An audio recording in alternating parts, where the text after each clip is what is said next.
Hello everyone!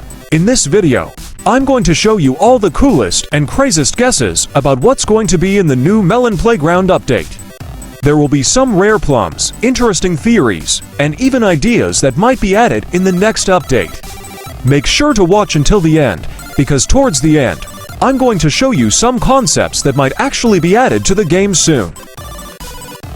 Today we're going to talk about syringes that are not yet in Melon Playground, but that could completely turn the game around. The first syringe I want to start with is called the slow time syringe, or, more simply, the time slow syringe. The idea is just incredibly cool. Imagine standing on a map with all the chaos around you, explosions, bullets, and fire, and injecting Melon with this syringe, causing everything to freeze. Everything becomes super slow, like in a movie shot in slow motion. Grenades explode slowly, pieces fly in different directions, and you can calmly walk around and admire the beauty of it all. You can have epic battles in slow motion. For example, give one Melon a slow motion syringe and another one a regular one, and you'll have a battle like between a Flash and a regular person. Now, imagine if this syringe worked not only on one character, but on the entire map. So, you inject it into one Melon, and everything around them starts moving slower. Cars, explosions, turrets, even drops of blood. It would be like a syringe god. I'm sure if the developers had actually added this mechanic, Melon Playground would have become the most cinematic game on mobile devices. But let's move on to the second syringe, the big growth syringe. This syringe makes the Melon gigantic, turning it into a massive mutant capable of destroying anything in its path. Once injected, the Melon begins to grow rapidly. Initially, it starts at a normal height, but as it grows, it becomes taller than cars and even buildings. The larger it becomes, the stronger its punches become, causing significant damage.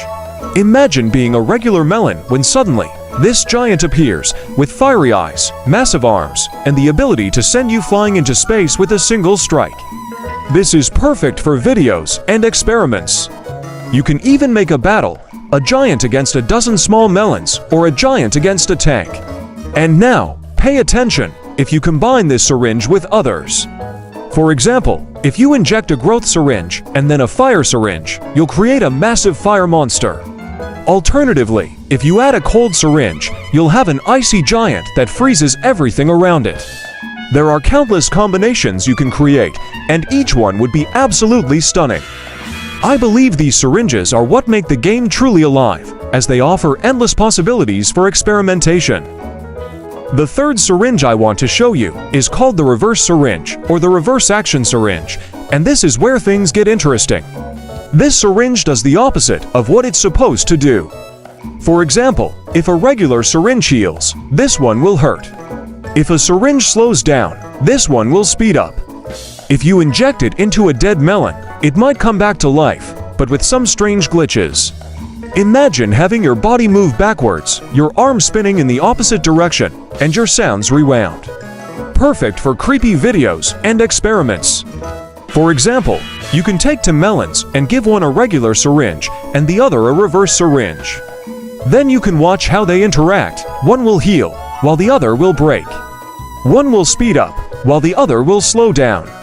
If you inject both syringes at once, you won't know what will happen. Maybe their bodies will start vibrating, as if the game is about to explode. Players love these moments. And now the fourth syringe is the teleport syringe, the teleportation syringe. This is definitely something that all fans are looking forward to. It's not just an effect, it's a whole new mechanic. When you inject this syringe into Melon, he starts blinking and disappearing from one location, only to reappear in another. For example, you're standing on a map, shooting at him, and suddenly he vanishes and reappears behind you. Or you could make a joke, put two Melons together, give them both the same syringe, and they'll start teleporting places with each other. Now, imagine if you could control the teleport point. For example, you could place a special beacon, and the syringe would transport you to that location. This would allow for the creation of mini-games in Melon Playground, such as teleportation battles where Melons move around the arena at the speed of light. If you combine the teleport with a growth or fire syringe, you could create an incredibly powerful character, a massive teleporting giant who appears behind their enemies and defeats them with a single strike. It would be nothing short of legendary.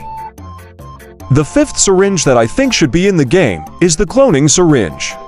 Imagine this: you inject it into any NPC, and a few seconds later, an exact copy of that NPC appears next to you. But the cool part is that this clone doesn't just stand still, it replicates the original's movements. For example, if you set fire to a melon, its clone will also catch fire, even if it's on the other side of the map.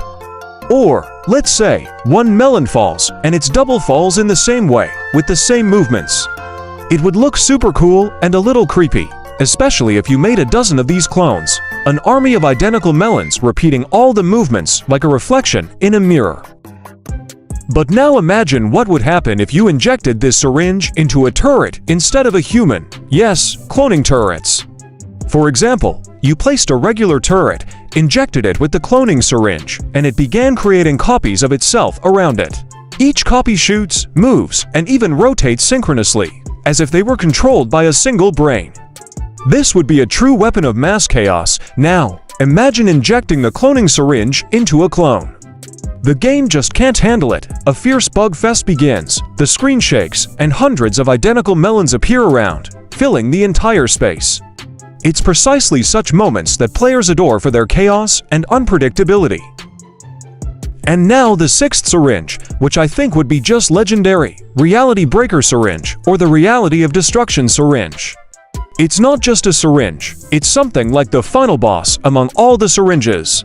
When you injected it, something strange begins to happen to the character. The picture jerks, the textures begin to break, the sounds are distorted, as if the game itself cannot stand what is happening. Melon can change color, the body will begin to stretch, and then to hover in the air, as if it is no longer held by gravity. Sometimes he can even split into, or suddenly disappear, only to reappear a few seconds later in a different place. This syringe could work as a randomizer. Each use would have a completely different effect. One time, Melon would become a giant, another time, he would become invisible, and the third time, he would simply disappear, leaving behind a flash and a strange glitch on the screen. It would be as if the game's code itself was breaking, and the player was entering a different level of reality. It's terrifying to imagine what would happen if this syringe were injected into multiple characters in a row. It could lead to a visual explosion, where everything on the map would start melting and flickering. Hi guys, today I'm going to show you the top 10 things that players are most looking forward to in the upcoming Melon Playground update. I looked at dozens of forums, comments, and Discord servers to collect all the most popular requests and make a real list of what fans want to see in the game. And to be honest, some of the ideas are really crazy, and if the developer adds them, the game will simply blow up the internet. So get comfortable and let's go. The first thing that players are most looking forward to is, of course, multiplayer. This is already the legendary dream of the entire Melon Playground community, and it is being discussed literally under every developer post. Imagine how much this will change the game. You will be able to conduct experiments not alone, but together with friends, range real battles, build bases, make joint videos, and test theories in real time. Now Melon Playground is a single sandbox, but with multiplayer it would turn into a full-fledged online world where you can compete, help each other, or just have fun. Players are already even figuring out how it might work: separate private lobbies, a shared chat, and the ability to edit scenes together. In general, if ever multiplayer appears, it will be the largest update in the history of the game. The second thing that is expected is more weapons, syringes, viruses, and special effects. The community is constantly coming up with dozens of ideas for new items, from acid bombs to syringes that turn a character into a mutant. Players like to experiment, and the more tools they have, the more interesting the process becomes. They are especially waiting for the update of viruses so that not just new colors or effects appear, but real biological mutations that could change the abilities and appearance of the characters. The same goes for weapons. Many people want to see something like lasers, grenades, or even remote-controlled traps. The more opportunities there are, the longer you want to play, and this is the main secret of Melon Playground's popularity. And the third is a map called Endless Ocean. Players have been waiting for it since the spring, when voting for a new item took place, and it was then that this option gained a huge number of votes. Endless Ocean should be the first truly large map in the game where you can experiment with water, swim, test the reactions of objects and characters underwater, build underwater bases, or even arrange battles between turrets and creatures. The community has been asking for this card to be added for several months, and recently it was finally reported that it could actually be added in November. Therefore, everyone is now looking forward to the next update, because Endless Ocean can be the beginning of a new era for Melon Playground, the era of maps with scale and depth, where you can do anything. The fourth place is new maps, themed locations, and the opportunity to make really big maps. Now most of the arenas in the game are quite simple and quickly get bored, and players have long dreamed of a variety of worlds where they can arrange large-scale experiments. Many people write that they want to see the desert, snowy biomes, huge laboratories, military bases, cities, and destroyed buildings. Imagine how cool it would be to arrange a battle between armies of melons in the middle of a megalopolis with skyscrapers and cars that can be blown up. Or try out a new virus in a huge underground laboratory, where everything is flashing red and disturbing sounds are heard. Some fans suggest adding a map with dynamic weather so that it rains, snows, thunderstorms, and all this affects the characters and objects. Others dream of giant maps where you can build entire cities, bases, and underground complexes.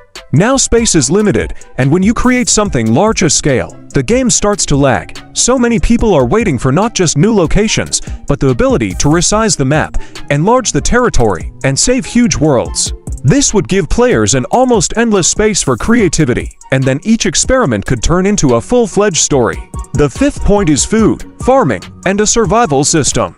And this is one of the most interesting ideas that fans. Melon Playground is a sandbox, but if you add an element of survival, it will turn into a completely new game. The players suggest making it so that melons can experience hunger, fatigue, thirst, so that they need to find food, cook it, or grow plants. For example, you could add seeds that can be planted and grow fruits or vegetables, use water for irrigation, harvest crops, and then eat them. Some people write that they want to see crafting items so that they can create tools, weapons, and armor from the resources they find. Someone suggests a system of diseases and treatment. If a character does not eat or sleep, he weakens, and if he gets infected with a virus, then you need to look for a syringe with an antidote. And all this could be combined with existing mechanics of syringes, viruses, robots. Imagine that the surviving melons are building a camp, defending themselves from the infected, and searching for resources. Fans are sure that such a survival system would make the game infinitely interesting, because then there would be a goal, and not just experiments for the sake of experiments. The sixth is an improved mod editor, especially the one that is most talked about, the Transport and Syringe Editor. Players have long been asking for the ability to create their own cars, planes, tanks, and even submarines right in the game, without external programs. This would give a huge amount of room for creativity. Also, many people want to see a syringe editor where you can customize the effects yourself. For example, create a syringe that makes the character super fast, or vice versa, slows down time. The community is constantly making mods, but a built-in editor would simplify the process and allow every player to become a true content creator right in the game. The seventh is animals, monsters, and in general new types of NPCs. Now in the game are mostly people and simple objects, but if there were animals, from ordinary dogs and cats to huge mutants, the game would play new colors. Imagine, it would be possible to do experiments with the behavior of animals, to look how they react to viruses or syringes, to create scenes of attack of mutants, or even simulate whole ecosystems. Many write that they want to see it as aggressive creatures, predators that could attack characters, break buildings, and make real chaos. The eighth is interactive animals and wild creatures that you can interact with. For example, you could tame animals, heal them, feed them, or use them as transportation. Some players have even suggested adding unique abilities to different species, so that some can attack, others can defend, and still others can help with building or gathering resources. This would add a whole new layer of gameplay to the game, especially if it was combined with a survival system. The ninth is a full-fledged 3D mode and the ability to control characters directly. This is perhaps the craziest dream of all fans. Players want to be able to move around the stage, pick up objects, fight, and build with their own hands, rather than just placing objects. If Melon Playground became 3D, it would be a complete revolution. Imagine how epic the experiments and videos would be. You could literally be inside the chaos, controlling the events from a first-person perspective and experiencing everything as if it were real. And finally, the 10th is optimization. Less lag and less ads. Absolutely everyone talks about this. The more mods and items appear, the more the game is loaded. Many players complain that with a large number of objects, everything starts to slow down. So one of the most expected updates is precisely optimization, so that it is possible to build huge scenes without freezes and drops in FPS, and of course, the reduction of ads. Almost every player notes that ads interfere with playing and disrupt the mood. If the developers fix these issues, Melon Playground will become an ideal sandbox with no limitations, stable, beautiful, and infinitely scalable. Hi everyone, in this video I want to show you a very cool idea that I think can completely change Melon Playground. Imagine that the game will have a new mechanic of interaction with NPCs, namely, the ability to control them directly. Yes, not just to spawn them or move their hands, but to actually take control and play for them. I've already done my concept, and honestly, it looks so unusual and cool that it's hard to believe it's not even in the game yet. Seriously, look at how much it changes the very essence of gameplay. This idea came to me from another similar game, Fruit Playground. It's already implemented there, and we can not only walk for the character, but also jump, raise our hands, interact with objects, and do a bunch of other things that are not yet possible in the regular Melon Playground. And now think to yourself, if they add such mechanics to Melon Playground, it won't just be another update. It will be a real breakthrough, because it will almost certainly be followed by multiplayer. Well, how could it be otherwise? After all, the game already has worlds that look like a blueprint for future servers. Any player can create his own maps, and in the future, it will be possible to play together with friends on these maps. And if we add NPC control, it is logical that we will be able to control our characters and run on these maps together. This would be a huge step forward, because the developer honestly isn't that interested in just riveting new syringes, cars, or items anymore. Yes, they're fun, but they're not going to change the game dramatically. But adding character control is exactly the thing that will take the game to a whole new level. And most importantly, it's not that hard to make such mechanics. It is quite feasible in the next updates. Personally, I'm sure multiplayer in the game will appear exactly after adding the character control feature. It's like a logical bridge to the future. The game has been heading towards it for a long time, and if the developer really wants to surprise the players, he simply has no other way. What do you think of this concept? Would you like to control your character in Melon Playground right now and run with him on different maps? Or maybe even play together with your friends? Write your thoughts in the comments. I really want to know how you envision the future of the game.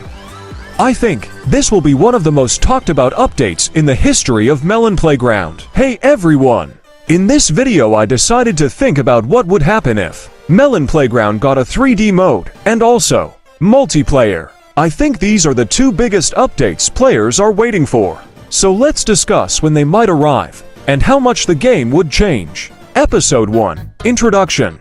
Right now, Melon Sandbox is a 2D world where we can run endless experiments, create rules, and turn the game into a real physics lab. But imagine for a second, the developers make not one, but two revolutions. The first, the game becomes 3D. The second, they add multiplayer. That would be the rebirth of the entire game. Episode 2. What 3D would change? Let's start with 3D. The moment the game becomes three-dimensional, physics of characters and objects completely transform. You could build multi-story buildings, towers, and underground bunkers. Explosions would scatter in all directions, not just flat across the screen. Even a simple experiment with a car and a dummy would look 10 times more epic, because you could crash from every angle, even dropping from a rooftop. And then come new types of weapons and machines, drones, planes, helicopters, and full 3D traps with ceilings and hidden rooms. Imagine creating a death maze where players must find the exit. Episode 3. What multiplayer would change? Now let's imagine multiplayer arrives together. With 3D, this is where the real chaos begins. First, players could build worlds together. One creates a base, another spawns enemies, a third makes traps. Second, there would be online battles. One player commands an army, the other controls the opposition. It would feel like a mix of Melon Sandbox and a real-time strategy game. Third, players could challenge each other live. Who can reach the exit of a deadly map first? Who survives longer in a room where bombs drop every 5 seconds? And of course, the most important part, community content. In the workshop, there would be not just mods, but full multiplayer maps, car races, gladiator arenas, zombie wave survival, with hundreds of thousands of players already in the community. Imagine all of them online at the same time. Episode 4. Problems and challenges. But let's be honest, multiplayer and 3D wouldn't just be fun. They'd bring serious problems too. First, optimization. Even in 2D, the game lags when too many objects spawn. Now picture that in 3D plus multiplayer. Second, balance. Players would constantly look for cheats, exploits, and bugs, while servers struggle to keep up. And third, the sheer workload. Developers would basically have to build an entirely new game from scratch. Episode 5. When could this happen? So, is any of this realistic? Right now, the developers are moving towards Worlds and the Workshop, letting players create and share their own environments. That alone is a massive step. It's fair to assume that someday, we might at least see a co-op mode or a simplified, experimental 3D feature. But full multiplayer plus 3D? That sounds more like a whole new game from the same team. Episode 6, Finale plus question. So friends, if Melon Sandbox ever becomes 3D and multiplayer at the same time, it would be nothing less than a revolution. For now, we can only dream and keep creating amazing worlds with the tools we already have. But tell me, what do you think will arrive first, 3D or multiplayer? And would you actually play Melon Sandbox online with your friends? Drop your answers in the comments, maybe even the developers will see them.